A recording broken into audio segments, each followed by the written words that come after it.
Welcome back to the Two Yorkshire First Saint Rugby League podcast. As ever, you've got myself, Gaz, Carl, and Jordan. Um, it's not been a great week for all of us, has it? No. No, we've all had a bit of a nightmare this weekend. So, Carl, do you want to start your review of round 26? Yeah, sure. So review of round 26, Thursday night. So the Leeds Rhinos take a bit of a surprise defeat at home to the Catalan Dragons, 16-8 to the Dragons. It was one of three results we all wasn't expecting. Yeah. So take it, Jordan. You saw majority of the game, mate. Was there anything that stood out in terms of why you lost? No. I mean, just going back to last week quickly, the Huddersfield game, when Connor went off, we were showing signs rough like round that gate, round like second half sort of thing. We weren't firing on cylinders. And I feel like it continued to the Thursday night with Catalans. To be fair to them, they came, they give it to us. I definitely would have said they played like a Mourinho style. I mean, we were talking about it, weren't we? How many 40-20s they did? How many 20-40s they did? Um, I thought Miller had a shocking game. I know he missed two 40-20s that went past him. Granted, I think they were early kicks, so I can't be too harsh on that. But he weren't himself. We discuss all the time about Connor. His unavailability in that game, we definitely felt that, and that's scary. I'll be honest, that was quite scary. The game was very flat. There wasn't much in attack. We just couldn't get going. And then what we did is we left it. We left it to last 20 minutes, 15 minutes to try and start playing. And it was too late by then. It were, it were a poor game. It were a poor game. It was really frustrating to watch. I was pulling my hair out most of the game. I can't do that anymore. Leeds have been on some decent form, in recent weeks. And obviously, it's a bit of a setback from, in terms of the momentum for playoffs. Yeah. People work with a lot of Rhino supporters, and I know Rhino supporters in general. A lot of people saying, this might be a controversial statement I'm going to make, but our Leeds Rhinos are a one-man team. Connor's taken out of the team and the fall to bits is, the question is to be asked, is Jack Sinfield the man to replace him when he's missing? Well, off the back of Thursday night's result, is that clearly not the case, and he's not thinking to stand up? Are they a one-man team, basically, is what I'm asking? Well, do you know what it is, right? I think Brodie could have taken that game. I think the week before the Huddersfield game, Brodie had a great game. I mean, Gaz put him in his team a week last week, so he had a great game last week. I think what it is I think, like I've said previously, I think when Connor's missing, I think Brodie struggles on that taking scruff at neck, game and being the leader. We're having Connor in the team. It gives Brodie a lot more freedom to kind of run at the line and not have to do as much. Do you know what I mean? Like I say, Connor normally dictates stuff, doesn't he? So I think they both had a quiet game. I thought Sinfield played well. He didn't stand out massively, but he played well. I can't say he played bad. I think you just look at Croft, don't you? Especially when you're expecting him to come out with big plays, and apart from the try to Hall, there were nothing really there from him. So, I understand what you're saying. I really do. I can't really disagree, really, in that sense. So what's your take on that, guys? Is there reasons for that, or is it literally they rely too heavily on Jake Connor? I don't think they rely on him too much. I think once you've got that solid partnership that you've had week in, week out through the season, you can't, obviously you get used to it, but once that's disrupted, it can fall apart a little bit. And I know better than anyone, our spider's been up the wall all season. So when you lose an integral part of that, it does sort of put people on edge a little bit. Farge roll back the years in that game. He was fantastic. Oh yeah. You've got to think though as well. Not defending Leeds by any means, because I don't feel like they need defending, but you've got to think we haven't had Connor like in that position all season, so it's like we've had Frawley floating about. All Rhino supporters get him out. His kicks are flat. He's not doing much with ball. When he finally left and he were out the team, we slotted Connor in and it's worked. I think what it's happened is I think we haven't had that full season where when he's not playing, we can fill the slot in, if you know what I mean. I think he was thrown in there as like a roll at dice sort of thing and it's worked. But I think when he's not playing, I do definitely feel like, like Carl said, it does probably look like a one-man team. It's just I think it runs smoother with him on. Yeah. It doesn't seem to be as stressful in the attack. And but the style of play is a lot more fluid. Yeah, it is. It's like they're running around headless chickens. They don't really know what they're doing with ball. And you guys must have seen how many resets we had at their line. I think we had 4 or 5, and we didn't score one of them. And it was that point in game when I thought, we're not doing out in this game. Can Sinfield step up? Can the other players in and around that area step up? And the answer was no on Thursday night. And I think part of that as well, also, we'll talk about Leeds because obviously your team, but I think it's one of those. The Dragons have had a massively under par season, but they deserve a lot of credit for Thursday night. Their season was totally pretty much gone. So I think them coming up a Thursday night and sort of doing a number on Ranners, I think it's a credit to Joel Tompkins and his team because, like I've just said, they have had it tough, and I think it's one of those. There's 2 teams on the park. You've got to credit one, and obviously not so much the other one. So I think there's a point in both. I'm a massive fan of Sinfield. I feel like he is the man. He's 19, 20. Yeah. 19, it might be worth throwing him out on dual reg for a few games, just get him some experience. Maybe. It's one of those, isn't it? He might not get much game time, but he's got to make the difference when he does get that. Oh yeah. No, exactly, mate. So we'll park that one up. We'll park that one up. We've discussed that enough. A couple of games on Friday night. I think Wigan beating Castleford 62 points to 6 is enough said. We don't really need to go into that too much. Your team, Gaz, was away at the Leopards. Narrow-ish 28-10 to Lee. Again, Saints had a bit of a crack, but we're talking sort of final third plays, last tackle plays, the execution right there. Yeah, it's been like that all season, to be honest. We had a good spell with George Whitby there, which I think we're all shouting and screaming for him to be in the squad, and he hasn't been, but he's still been playing. So it's not the end of the world, but what I will say is the partnership of Mbai and Lomax, I'll love Lomax, always will do, but his legs have gone. Father Times has caught up to him, and I'm not asked about seeing Mbai go, if I'm completely honest.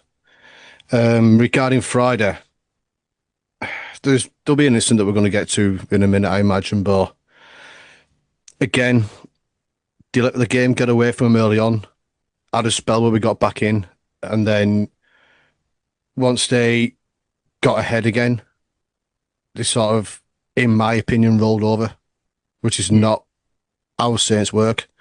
Yeah. And I think having the likes of Paul Wellens, who should know a hell of a lot better, should be getting more reaction out of those players. So it's down to everyone, if I'm going to be honest.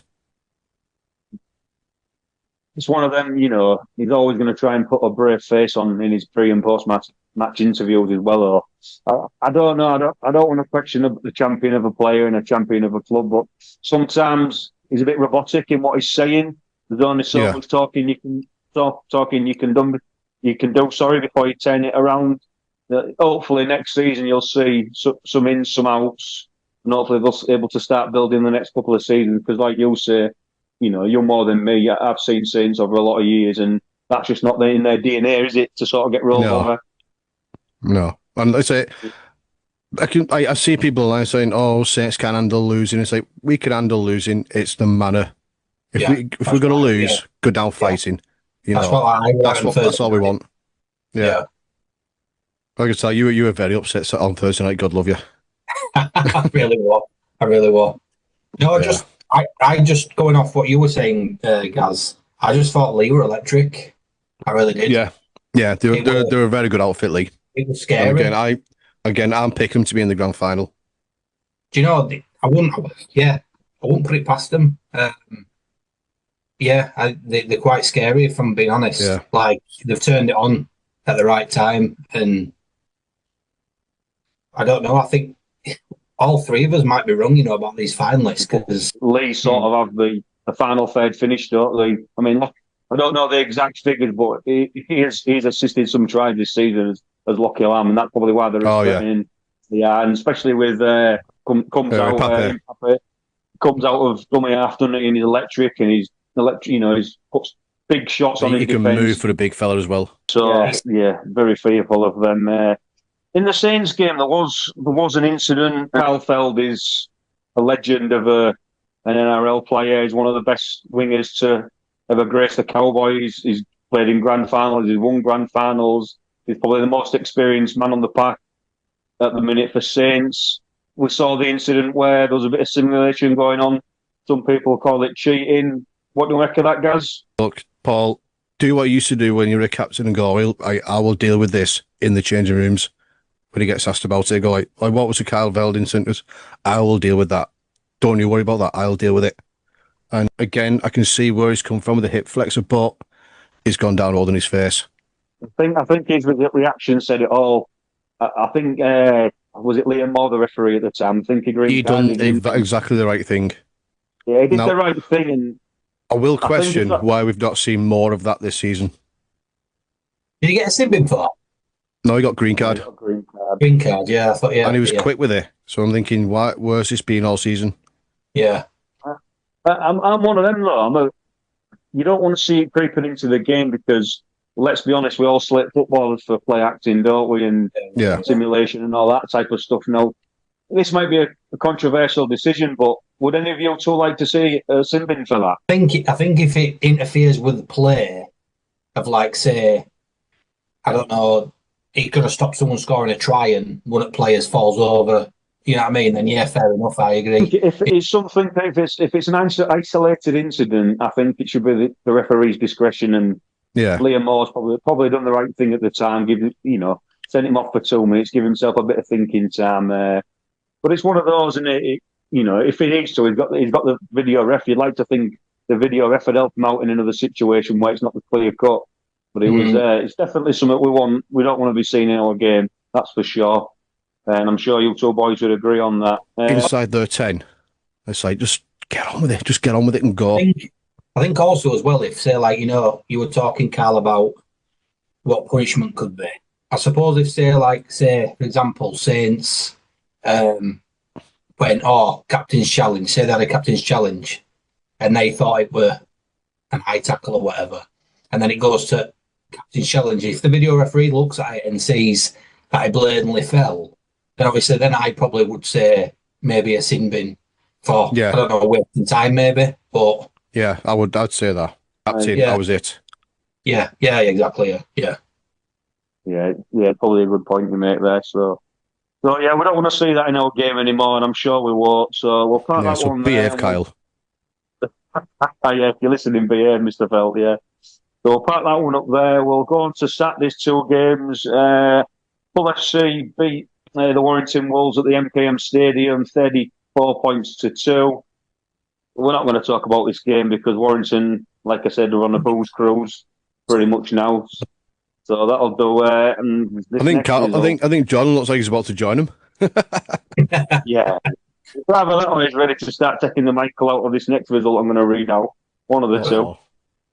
So yeah, we suffered an embarrassing first half rout from the Wakefield Trinity. Like I say, I'm one of those, mate. If we get beaten, we get beaten in the right manner. I can handle all that. But that first half was fairly disgusting from a Rovers point of view. There was absolutely nowhere near where they needed to be. When you see Willie Peters on the touchline just after half time, that's when you know you're in bother. And he's very rarely done that in the 3-4 seasons he's been here now. And as soon as he went down to the sideline, you just knew nothing was gonna, nothing was gonna give.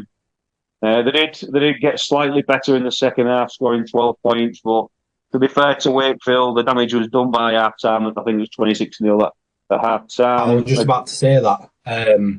A bit like with Catalans with Leeds, I think obviously being beaten isn't the result anyone wants, but considering where they've come and the build that they've done, I thought they were rampant in that game. And I've been saying for weeks, haven't I, that Wakefield are a dark horse. Yeah. Obviously, they've stung us a couple of times this season. I would fear playing Wakefield. They've got a lot of threats over at Park, and I think people don't give them enough credit because they are a good quality team. And like I say, that game, I think they just wanted that more than you because, like we were saying, they're fighting for 6th spot. Hull obviously beat Warrington as well, so in a way they needed to beat you because they'd have dropped out, wouldn't they? Yeah. I was just about to say, like we said with Catalan, mate. This is not taking anything away from Wakefield because they was by far the better team. And I'll be the first to admit that. I mean, Lino and Jowett out the back, they absolutely ran the show. They had McMeekin ploughing through the middle. They've got a decent team, all over the park, haven't they? So me being honest about Rovers being poor doesn't take anything away from how good Wakefield was, certainly in that first half. Yeah. They pinned us back.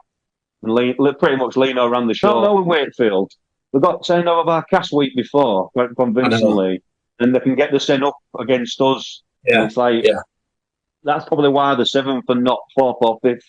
Yeah. Well, he said that they needed Powell. He said that, didn't he? They need to be more consistent. But then in saying that, lads, look where they've come from last year. So they're more than ahead in the progress. What they're trying to achieve, aren't they? So it's not a great result for any three of us this week, but it is what it is. You can't win them all, and you've got to move on. So, in saying that, Sunday's game, 22 points to 8, victory for Huddersfield over the Red Devils. I mean, I don't know if any of you boys saw that, but Salford was in the game till about 60 minutes. Yeah, and it just sort of fell off. Did you see any of that, Gaz? Yeah, it has been kind of Salford through the season, that, because there has been games where they've got stuck in and they've got to that point, and I think the fitness has let them down at the end. Like at the first fixture against Warrington, they were in the mix until the last 20 minutes and then fell apart. But again, I mean, the fans can be proud of what the players have been doing for them. It's a sad state of affairs for them, obviously, but sport is sport, and this is what it is, isn't it? You'll see out that, Jordan. I saw Ashton Golding's try. Saw a couple of other tries. I saw back end, and obviously I saw an interview with Luke Robinson. He quite good interview, to be honest. Crediting his players, crediting Salford. Saying about Paul Rowley, basically, just saying how happy he is, like how much he's done for club. And so that was Sunday's game and the final game of this round. Badlands Corner match review panel results, sanctions, if you like. So I'll just run through them very quickly. Lockie Fitzgibbon, the Warrington second rower, he received 15 penalty points and the 2-match ban. So if I believe right, I think he's played his last game for the Wire. Jordan Lane, he received 1 penalty point and a fine. Tarek Sims for the Catalan Dragons, he won 1 penalty point and a fine. Cade Ellis for the Warriors, 1 penalty point and a fine. Sam Luckley for OKR, 1 penalty point, no further action. Darrell Clark from the Saints, he's 1 penalty point and a fine. Josh Charnley, 1 penalty point, no further action. Mbappe from the Leopards, he received a penalty point and a 1-match suspension. I'm not sure they're playing this week. I'll get on to that. And another St. Helens player, Bad Lads Corner, George Delaney, he received 1 penalty point.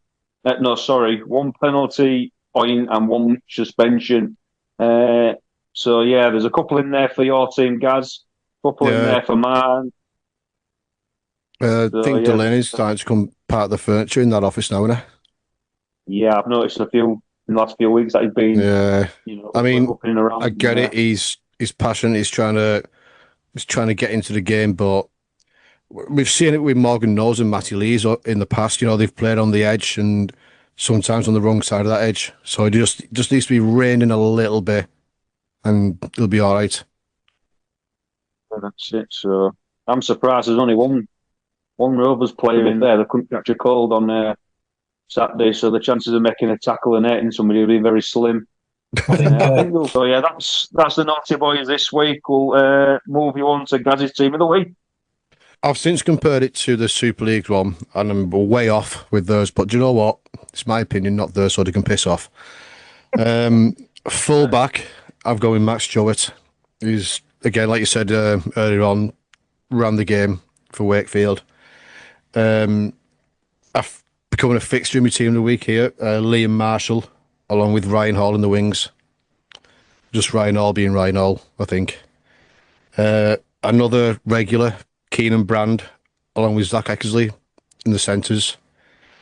My star player of the week, Theo Farge, standoff, and Jack Farrimond, halfback.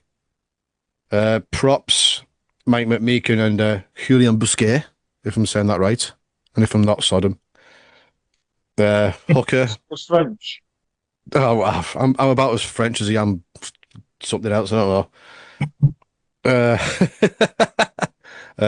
Hooker, Edwin Ipape, because he dominated us all the way through that game, apart from the 10 minutes where they weren't on the pitch.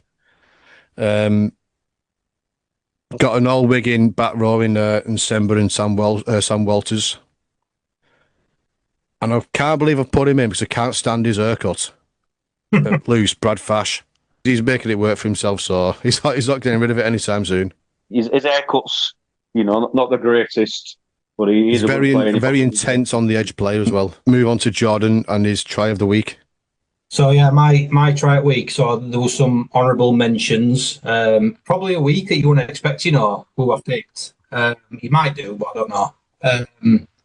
So ain't a Ryan's play, don't worry. Obviously, Ryan Hall's has to have a mention just because it was the only thing we did all game. And I thought it was a great try, considering the space he had. I thought it was a great try. Your winner, Carl Feld. Yeah. That try were a brilliant try. I thought that were a really good try in corner. And Liam Marshall's second try, it was a tie between this one and that one. Liam Marshall's second try in the corner, you run it really quickly. He don't score that because he tipples over, sort of thing. Could have had a bad injury from that, to be honest, but it was a brilliant try, that. But the one I've gone with is the game that we didn't want to talk about, which is the Wigan and Cass game. I've gone with this one. But they're running out of plays. A couple of plays to go, that is all. Nice Mustafa with a brilliant pickup from dummy half. And what about that try? It's the try of the night. Moez Mustafa. I wouldn't have done that if I was playing for the under 14s when I was open age. Yeah. Look at that. He's gone past Havard, he's gone past Thompson, then he goes round field. And I've picked it because he's a prop forward and he picks the ball up from Upton half and he runs through two players and he runs like he's a scrum half and cuts in corner and goes around the player. I just thought that was just a brilliant individual try. Obviously, Jai Field's try, burst onto the ball, that was great as well. I'm just looking for particular tries that stand out for me. And the fact that Cass were absolutely hammered all game and he come up with a play like that, I just thought it was a brilliant try. So my try of the week is Moez Mustafa.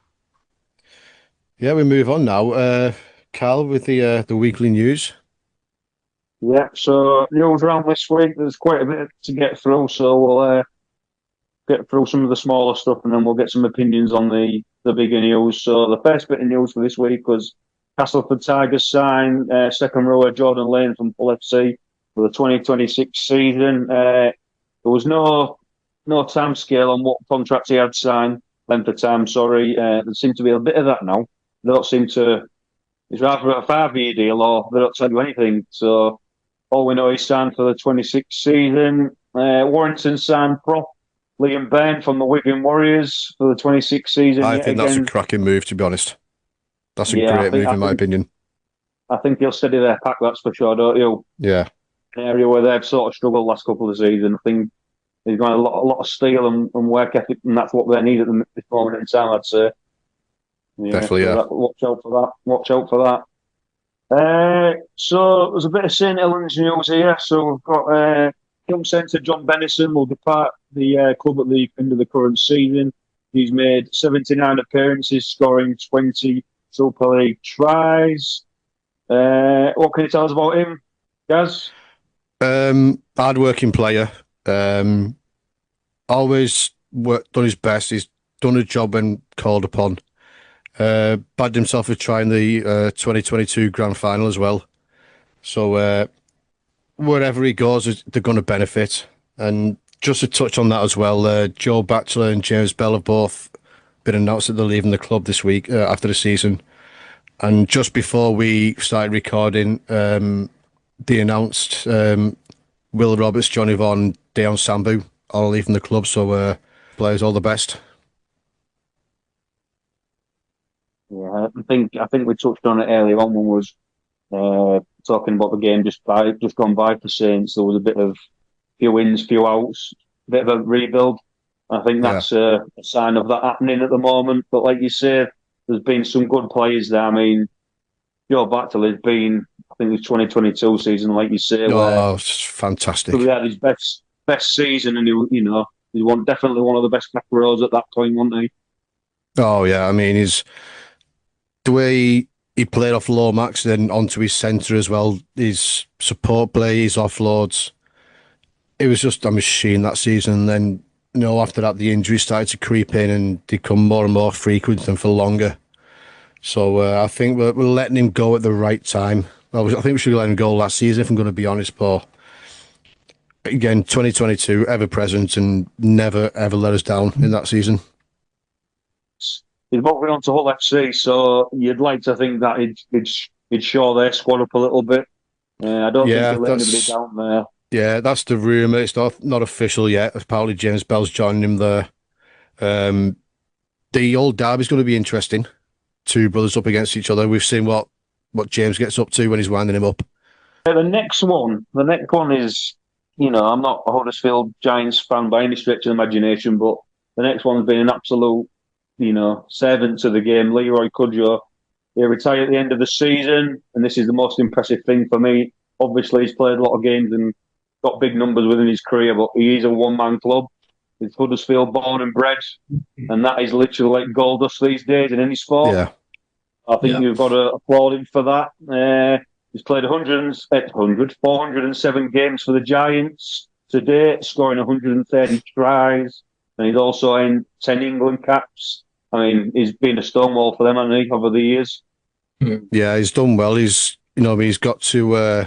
He's been to a couple of finals with him. I believe was he there in 2006 when we played him? I can't remember now. But he won a league leaders shield with him under Nathan Brown. And obviously he ended up coming to us, Nathan Bow. Yeah, solid player, reliable player. Did a job for England as well. So yeah, good luck, Leroy. Yeah. Great utility player as well. Yeah. I'm just about to ask you, Jordan. I mean, he started on the edges and then he's worked his way through the middle. And I think he was playing bloody loose or something the other day. So he's definitely gone into the middle of the pitch as he got old, and he don't look out of place even now, does he, Jordan? No, he don't. It's full credit to him. Like I say, he's a player that I've always admired. He always gives 100%. Like you were saying when he's played for England, he's a great player to have utility wise. Um, he just makes the team so much better when he's playing. He's such a warrior, and full credit to him. Like I say, he's played there all his career, and like I say, not many players do that. So he's a very likable person as well. He's not a dirty player. He's very he's hardworking. He's not one of those that kind of gets in with scraps. He just kind of plays his game, which is good to see. So all the best for him. Definitely. He's a good pro, and he's definitely a good pro. Like you say, all the best and fair play to him. Move on to the next one, and this is, to be honest, I won't say gut wrenching, that's a bit strong, but I've always liked this guy. He's playing in the Championship at the minute. He's been absolutely brilliant for Rovers over the years. So, former Hockey, Salford, Bradford, Featherstone, and Sheffield centre, Chris Wellham calls time on his career after a total of 450 club appearances. I mean, that's some number, isn't it? That is definitely some number.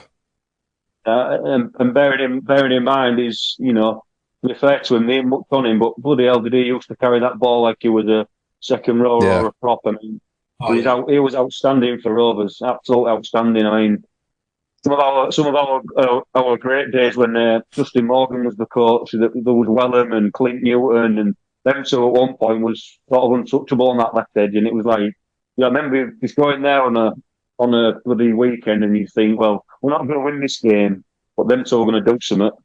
Yeah. The majority of the time we didn't win the game. Them two was always giving us a chance to win that game on that edge. So I mean, full credit to him. Is like I say, he's played his last game yesterday. Definitely, mate. Yeah, there's definitely a loss to the game, but he saved the game very well, like you say. So if you're listening, Chris, congratulations on a great career, mate. Obviously, I'm biased because I'm a Rovers supporter, but it was definitely deserves applaudits. This is news, but it's a rumour. So we discussed last week the potential takeover from Darren Lockyer and a consortium for the London Broncos.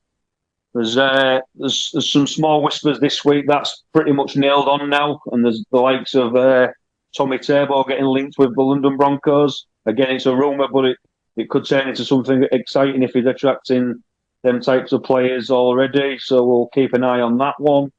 And then a bit of news come out sort of late afternoon this afternoon, didn't it, regarding the 9 clubs that have submitted formal applications to be considered for the 14-team expansion. The 9 teams was Bradford, Doncaster, Huddersfield, Hull FC, London Broncos, Oldham, Toulouse, Widnes and York. I'm going to ask you so very quickly, and because what we're going to do a separate podcast regarding this when it all comes out and it's made official. So, out of them 9 teams, who would be your 3, Jordan? Who you want to see in Super League next year, mate? Obviously, there'll be 3 because are we going off the fact that Salford aren't in? Is that what we're doing? Yeah, well, yeah, that's another piece of news which I was going to bring next. Obviously, they've basically not put a formal application in, so it looks like they're happy to rebuild the Championship. I'd say for me, if this thing's going on with London Broncos, I feel like you have to pick them. They have to be a team to go in there. I think, like I say, if Darren Lockyer and Jason Demetriou is taking over, or potentially taking over, I think they need to kind of be that team to go in. So I'd pick London Broncos. Obviously, me being biased, I want Bradford Bulls back in. I wanted them in for years. Always wanted them back in. I was gutted when they got relegated, to be honest. They're a great team for the Super League. They've got great history. I want the derbies back. And like I say, I just think it's a waste for them to be in Championship. And then my last team it's a toss up between Toulouse and York for me, because I think Toulouse have, out the both of them, have maintained over the course of maybe 4 or 5 seasons. Obviously, Featherstone should ideally be in there as well, because I think Featherstone and Toulouse have kind of been first and second, haven't they, for a few years. So I'd probably say York Obviously, just say York, just for someone different. Just someone different. I don't think anyone would want another French team in. So yeah, I'd have London Broncos, Bradford Bulls, and York. I mean, personally, I would put York in there on merit because they've finished top now. A club I would like to see back in there, but it's very unlikely, is Widnes. And I've got a soft spot for Widnes because Dellers used their ground when ours was being built, and a club with a lot of history. But I don't think they'll get there. So I reckon. I think I'm going to be the same as you, Jordan. I'm going to say York, Bradford, and London. Yeah. I think a lot of people. I know a lot of people like enjoy the away days, and a mate of mine, Dan, he said the best one he's been to is Toulouse. So he'll be backing for that. But I just want to touch up really quickly is when we're talking about London Broncos getting a takeover and stuff like that. Obviously, right now they're not probably Super League, quality. I think like if say someone like Darren Lockyer took charge of Bradford, I think Bradford would attract them players, and I think Bradford would. I'm not saying straight away, but Bradford would sign these NRL players and be, I mean, if you're an NRL player and you find out Bradford are back in Super League, you look at the history, you're going to go more to Bradford than you are London Broncos. So for me, it's a no-brainer for Bradford to be in there. But if you look at the rumours of who York has signed, obviously they've signed Paul Vaughan already. They're looking at a rumour again. This is strictly rumour. Matt Duffy is supposed to be going. I've heard Regan Grace is supposed to be going there. All right, okay. I believe it's a potential destination for John Bennison. So they are trying to build something there, if you believe what the rumours are saying. Yeah. My take on it is, I don't think Bradford meet the criteria. They've probably lost a generation of fans the last 10 years. I don't see where they're playing now. It's like I've seen better amateur parks around that also. I don't think that's up to standards. I don't think the training facility is up to standards. I don't think the fan base is what it used to be. I get why you guys will probably want them in. For me, they've been bailed out so many times in the past. Let's give somebody else a crack. And if I was a betting man, and strictly again it's rumours, I would say York and London are nailed on for the reasons we've just discussed. Yeah. I think York aren't making these signings for no reason, are they? London aren't getting people involved for no reason. So if I was a betting man, I would say they've already pretty much guaranteed the 2 of the 3 spots. I would say Oldham might be in the mix for it as well, because the players that they've been signed up, they've got Sean Long as the head coach.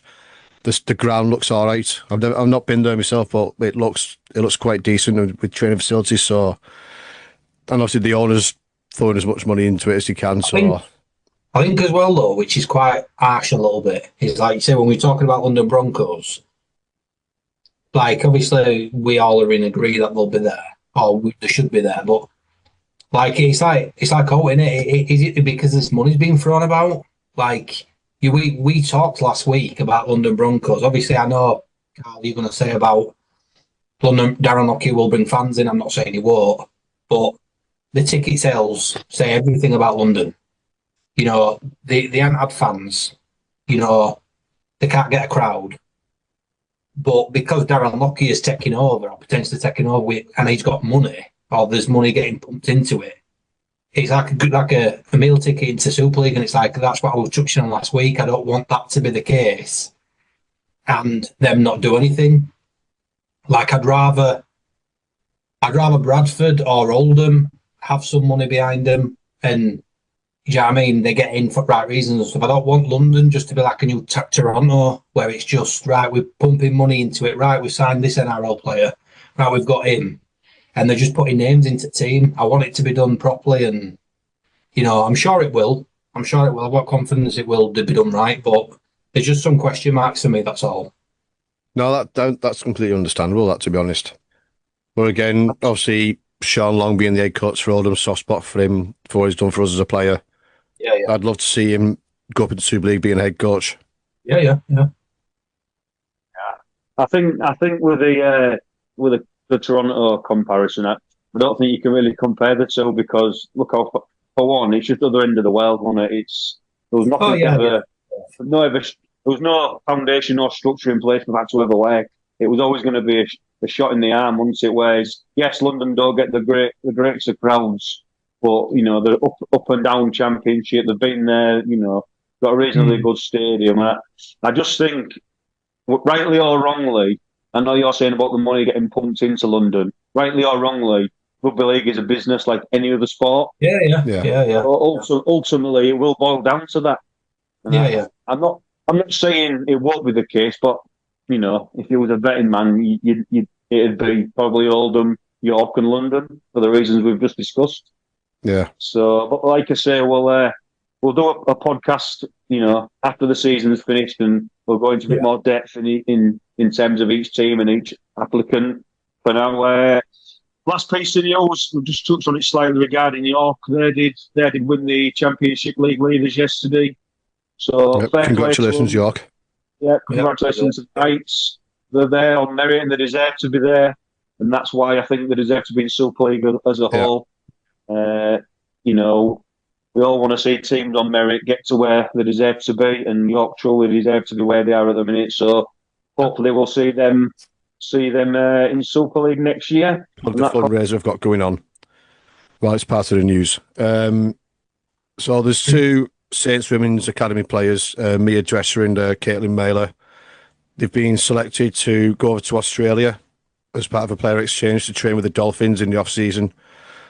And as we all know, they have to fund it themselves. And it's not cheap going over to Australia for, 6 months? So Mia's mum reached out to me, asked if I can promote it, which I'm happy to do, like I said on my podcast. And anyone listened, if you go to, I'll link it into this podcast as well, but there's a fundraising link there if you want to go on there, donate whatever you can. Every penny of it is appreciated by the families, so let's get them over there. Well said, Gav, well said. Right, well, the final round of the regular season, round 27.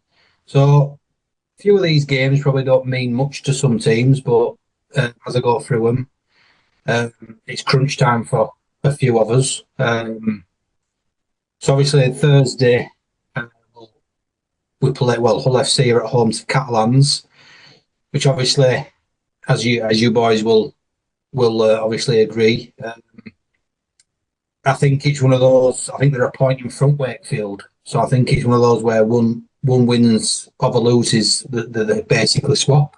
Yeah. So that's obviously a big game for Hull FC. Not much for Catalans. I see Hull rolling them over. I don't know about you guys. Yeah, I would say Hull have got a lot more to play for, but we said it last week with the Leeds. I mean, you had more to play for than Catalan, and they turned up and they turned you over. But you just don't know, do you? I mean, I didn't expect Hull to beat Warrington, if I'm honest. Yeah, with the players that they had out. So yeah, I'd go with FC on that one. It's at home as well, isn't it? So that's the issue for FC, though, isn't it? Yeah. What do you think, Carl? I don't think Hull have won more than 2 games on the trot at home all year, and I generally don't think they'll win on Thursday. So for that reason, I'm going to go totally against you two. And let's be honest, I don't think we've got many results right over the last few weeks between the three of us, have we? So we really haven't. You still can't take his KR hat off, can I? I'm going to go absolutely against the grain and say the Dragons are going to win by 8. Sometimes when you're not playing for much or playing for anything, it sometimes does. The pressure's off you, isn't it? So, totally understand that one. And then on Thursday night, Hull KR at home, your team, Carl, to Warrington Wolves. I don't see anything. I see you winning that comfortably, I'll be honest. And for me, that's your full stop for Sam Burgess out the door, in my opinion. if it won't last game. I see you winning that comfortably. Don't know what you guys think. Go on, Carl. You go first. Your club. My only concern is they looked a bit leggy on Saturday, Rovers. Rightly so. They've had a long season. They've played more games than anybody else, and the intensity that they play at, is it taking a bit of a toll on us?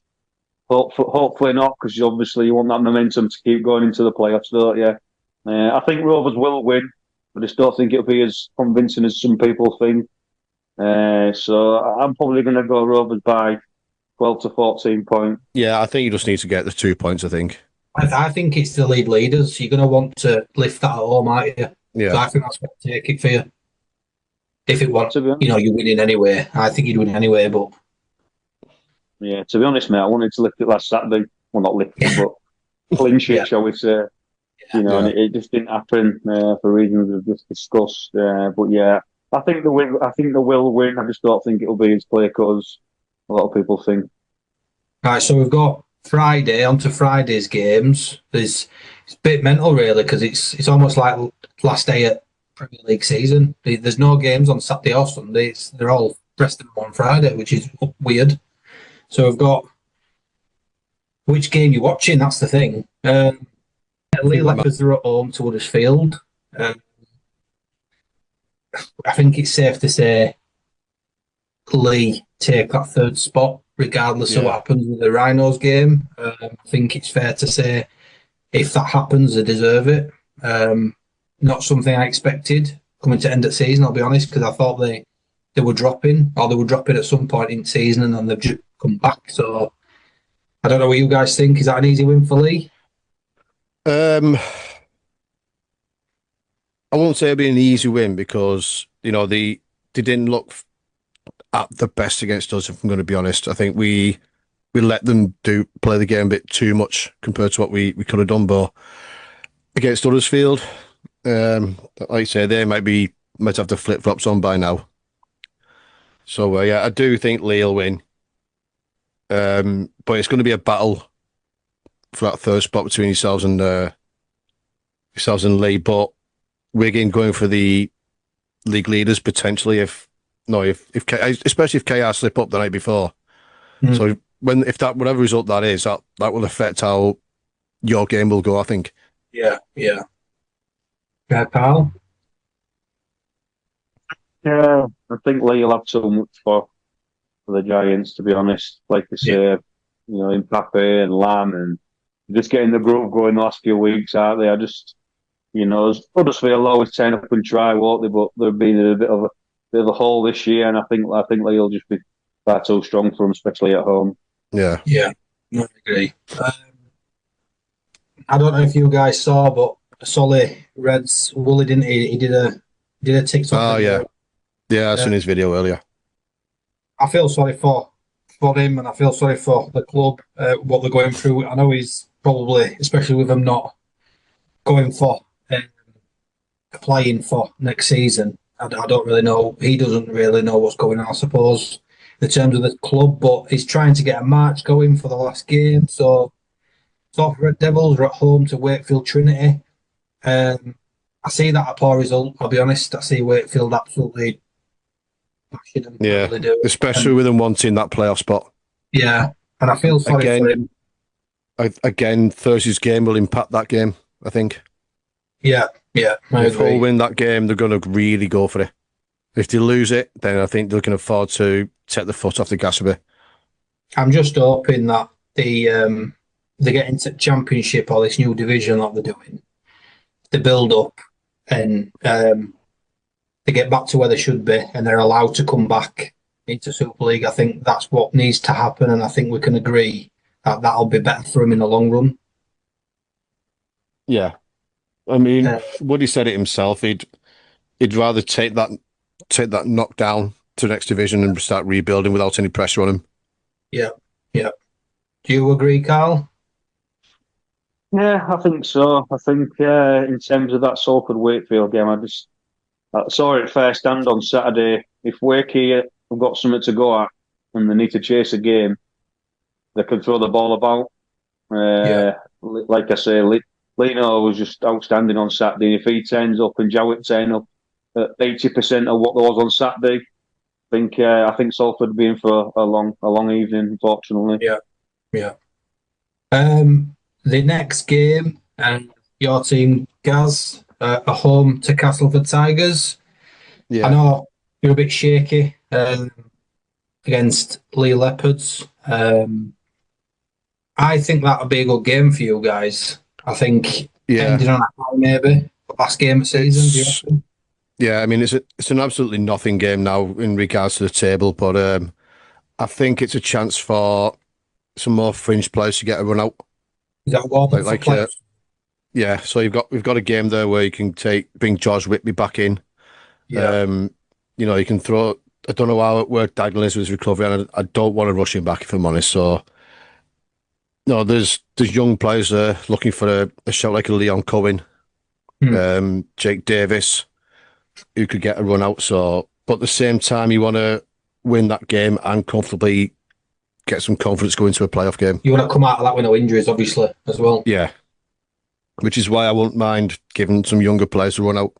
Yeah, yeah. I think we can all agree, can't we, this last game of the season, obviously going into the playoffs, because obviously all three of us are in there. I think the results aren't that big deal. Like, obviously you want to win the game, but I think we can all agree that no injuries at all or any bans would be better than going out and putting 50 points past the team. I think having no injuries is the most important, isn't it? You want every team in the playoffs to be at the best they possibly can be. Yeah, 100%. Yeah, 100%. So the last game, I don't even want to say this one. Yeah. Wigan home to Leeds Rhinos. I know that on our day when we are playing fantastic, we can beat anybody. If we turn up in that game and play like we did against you, Carl, a few weeks back, we're in for a game. I don't know. I can't even predict that one. I couldn't even say Wigan are on fire at the moment, and I'm a bit worried. I mean, for me, like I say, the old KR Warrington game is going to severely impact the way that game goes. Because if KR win that game, then league leaders out of reach for Wigan. Yeah. So they might rest some teams out like the day before that, I know, but it's 20-man squad, 21-man squad. They can leave some players out if they lose that game, give them a run out. But if by some minor miracle that fucking shower that people call Warrington get a result, I think we're going to go full strength and they will go for it. Yeah, that's me putting me saying it's that on. They'd have to put a lot of points on Leeds, or won't they? Yeah. I mean, you'll be no pushover by any means, but like I said, the KR result will impact the way that game goes, I think. Like, I believe if KR lose that game and say Wigan were playing Salford, I would put my money on Wigan winning that. Yeah. And winning by quite a lot. But obviously, because they're playing Leeds, I don't see us getting 30-odd points past us, I'll be honest. I think it's going to be a tight game. What do you think, Carl? It's a bit brody, but I think we're going to win fairly convincing, regardless of what happened with the Rovers game. He rested Harry Smith last week, did Matty Pete, so he's got a fresh half-back probably coming in. Written the straps as they normally do, and it pains Gad as much as it pains me to see him do that. French and Field come good, don't they? They're electric. They're pretty much at full strength, I believe.